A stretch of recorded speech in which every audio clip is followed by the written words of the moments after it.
สบายดีเนาะมื้อนี้เราจะมาเรียนรู้วิธีการใช้ โปรแกรม Adobe Animate CC 2018ต่อเนาะที่จะเฮ็ดมื้อนี้ก็คือจะเป็นสร้างเลเยอร์เนาะแต่ก่อนอื่นเพิ่นสร้างโปรเจกต์ขึ้นมาโอเคกำหนดขนาดกันเป็น Free View เนาะ เราจะสร้างเลเยอร์เพื่อแบบคือคำว่าเลเยอร์นะก็ฮู้แล้วเนาะคือที่เราใช้โปรแกรมพวกออกแบบโปรแกรม Photoshop เนาะจะเป็น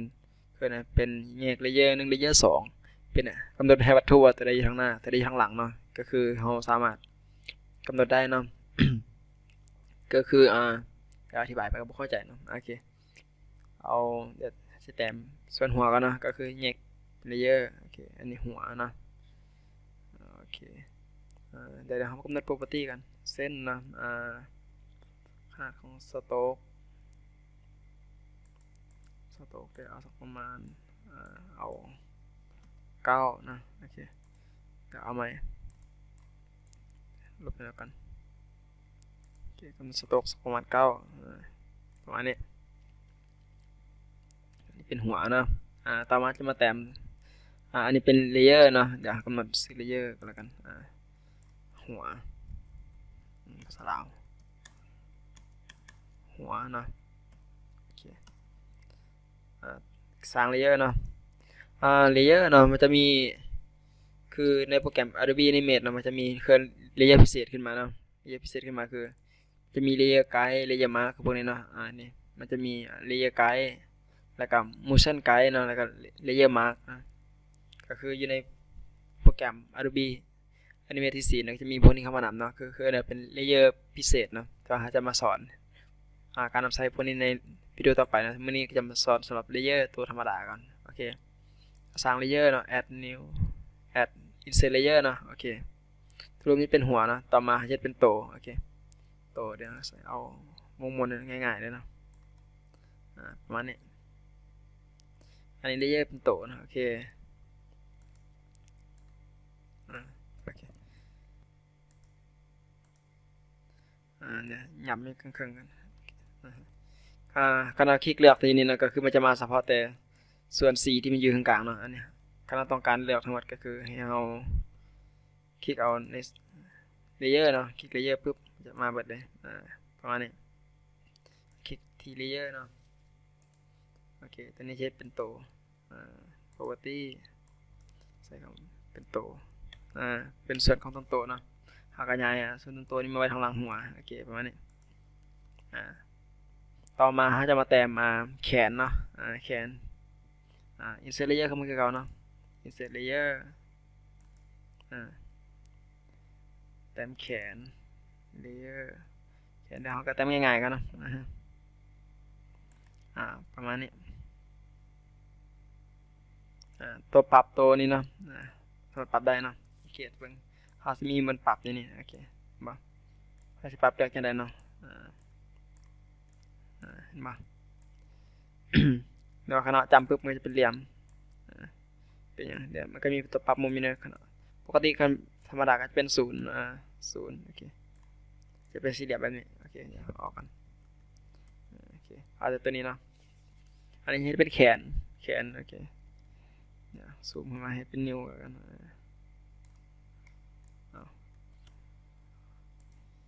โอเคเดี๋ยว property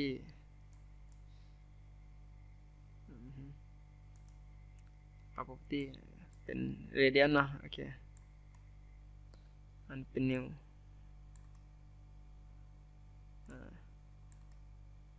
อันนี้โอเคอันนี้เป็นนิ้วมือเอาแต้มง่ายๆไปเป็นกันเลยเนาะ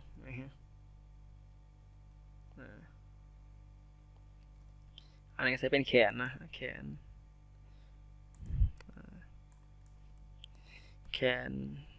ใช้เป็นแขนซ้ายกันเนาะเราจะมาเฮ็ดแขนขวาแขนซ้ายโอเครู้สึกว่าแขนใหญ่ป่ะรู้สึกว่าแขนมันใหญ่เนาะเดี๋ยวปรับมันน้อยลงก็แล้วกัน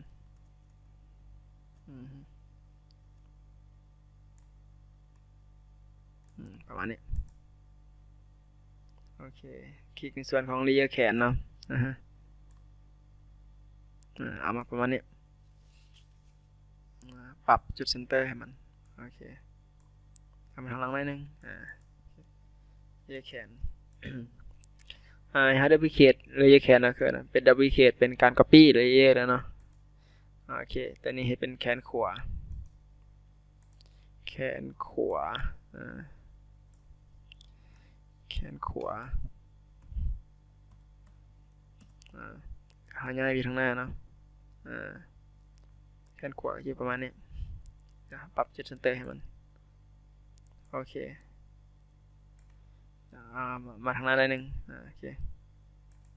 สำหรับแขนขวาเนาะเราก็ไว้ทางหลังโตเนาะประมาณนี้โอเค ต่อมาจะมาสร้างสร้างอ็อบเจกต์พวกนี้เนาะให้มันเป็นซิมโบลเนาะคือถ้าจะเลือกปุ๊บสังเกตทางเลือกนี่มันเลือกพอแต่ส่วนหัวว่า C ที่ทางในหัวเนาะถ้าจะเลือกก็คือต้องเลือกทั้งหมดตัวอย่างเลือกหัวเนาะเอามาติ๊กใส่เลเยอร์หรือติ๊กใส่อันบอลเฟรมก็ได้เนาะมันจะเลือกทั้งหมดเลยคลิกขวา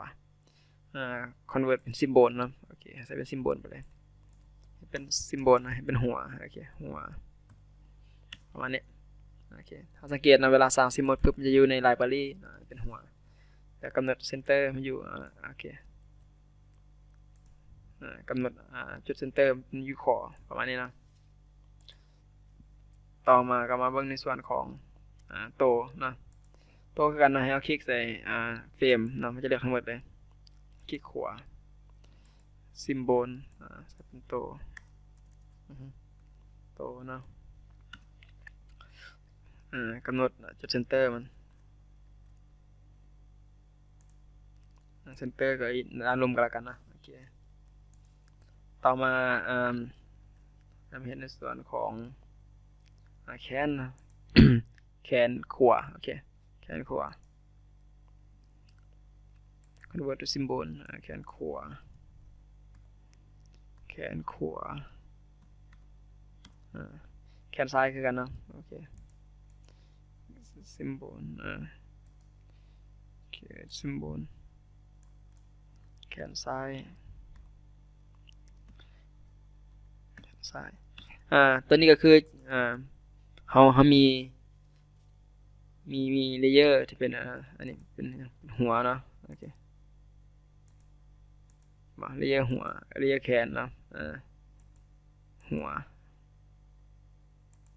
โอเคประมาณนี้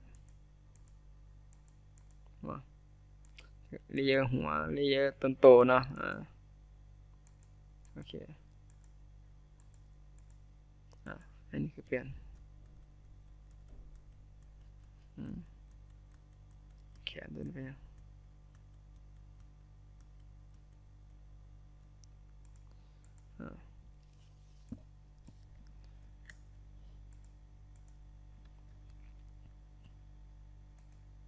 โอเคเขามีอยู่4 layer โอเคเดี๋ยวมันจะมองแขนขวาเนาะเดี๋ยวเขาจะเฮ็ดแขนขวาพับเนาะเดี๋ยวเขา duplicate layer ตัวนี้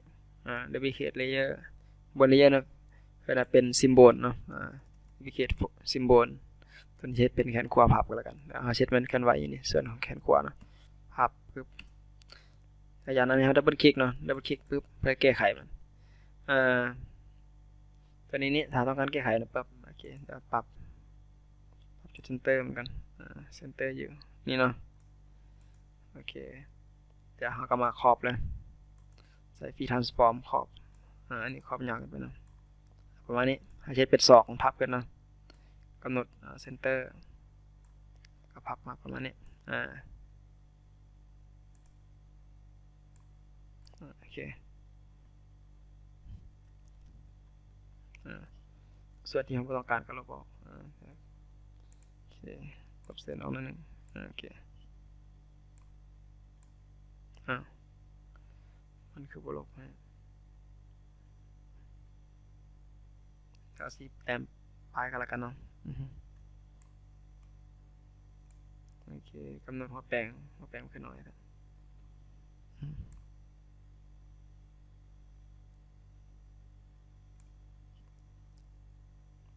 ธรรมดาต้องลบได้นะ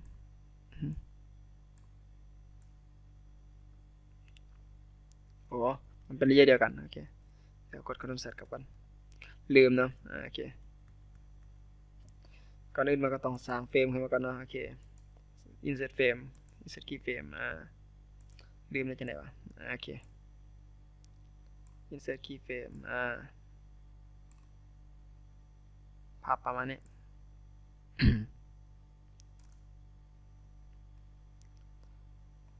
โอเคตัวนี้นี่ก็ลบ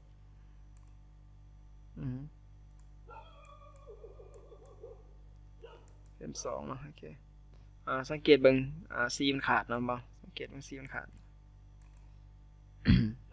แล้วก็มาเทสีกันสีทั้งสีโอเคประมาณนี้แล้วก็มาสร้างเฟรมอีกโอเคสร้างเฟรม insert keyframe ใส่ตัวนี้ขอบเนาะ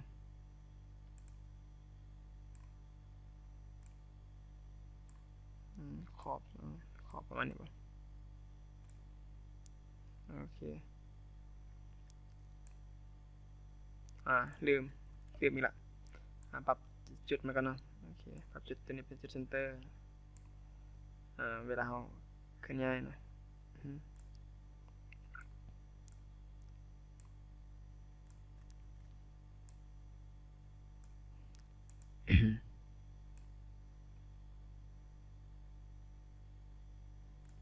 โอเค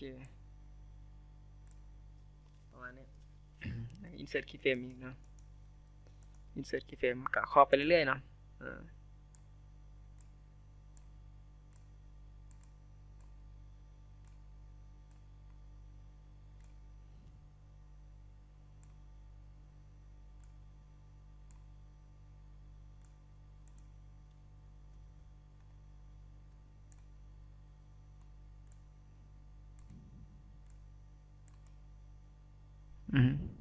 โอเค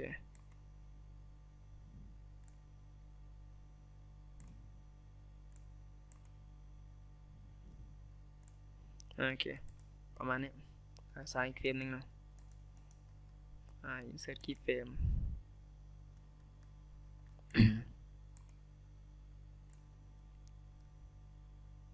ปรับจุดเซนเตอร์คือเก่า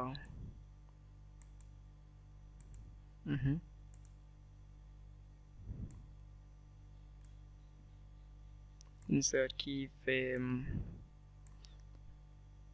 โอเคประมาณนี้ปรับมุมหน่อยนึงโอเค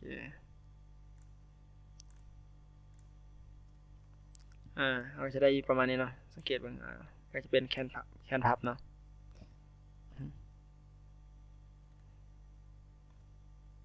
สังเกตเบิ่งตอนนี้เป็นแคนพับละแล้วกลับไปที่เซนนะกลับไปที่ซีนโอเคตอนนี้นี่อยากได้ตัวนี้เป็นแคนพับเนาะโอเคสังเกตมันแต่ละตัวกันเนาะobject แต่ละอันปึ๊บส่วนตัวเนาะก็คือจุดเซนเตอร์อยู่ในนี้หัวเซนเตอร์อยู่นี่แคนซ้ายแคนซ้ายคลิกแคนซ้ายก็บ่ได้แคนซ้ายเดี๋ยวโอเคโอ้แคนซ้ายถูกล็อกอยู่โอเคแคนซ้ายเราต้องปรับเซนเตอร์มันเนาะ แขนขวาเอาเซนเตอร์ก่อนโอเควันนี้เราต้องการเฮ็ดแขนขวาเป็นพับเนาะเราก็ต้อง insert เข้ามาเนาะ insert ก็คือinsert frame insert keyframe ปั๊บมันมาแต่แขนขวาเนาะให้มันมาทั้งหมดเลยเราก็ต้องเลือกตัวนี้เนาะกด F5 โอเคมาเบิดละทีนี้เราจะได้แขนขวาเนาะจะแขนขวาแล้วก็เอาขึ้นมาประมาณนี้แขนขวาถ้าต้องการให้แขนขวาเป็นแขนพับเนาะโอเคเดี๋ยวก่อนอื่นเบิดเนาะเราต้องสร้างเป็นคือclassic twin เนาะเพื่อให้มันเคลื่อนไหวเนาะ classic twin ก่อนเกียร์ classic twin โอเคตอนนี้นี่ก็คือมันจะเคลื่อนไหวเนาะสังเกตเป็นแขนขวาขึ้นมาประมาณนี้โอเคถ้าอยากให้แขนขวาเป็นแขนพับเนาะต้องสร้าง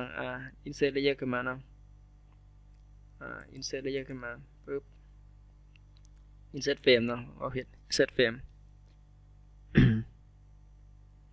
แล้วเรามาเปลี่ยนตัวนี้เอาทั้งหมดใน F5 คือเขาเอามาเปลี่ยนตัวนี้นี่ให้มันคลิกขวาเปลี่ยนสวาปเนาะสวาปซิมโบลเปลี่ยนเป็นแขนขวาพับประมาณนี้ แล้วเราก็มาเอามาเฟรมประมาณเฟรมนี้เนาะโอเคกด F5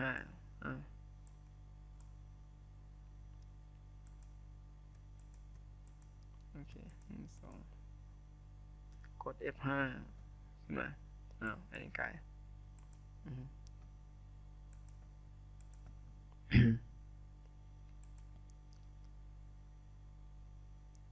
แขนขวาไปใส่ขวาอยู่นี่โอเคแต่ลองลิ้นมากันเนาะมันมาป่ะรู้สึกว่าแขนขวาหายได้ปรับคนดูแซดกันนะแป๊บนึงโอเคอาจจะผิดพลาดนิดนึงโอเค เพิ่มเฟรมขึ้นมา insert keyframe แล้วกด F5 โอเคมาหมดละในที่นี้เราก็จะสามารถเล่นได้ละโอเคสังเกตว่าแค่นขวาปั๊บโอเค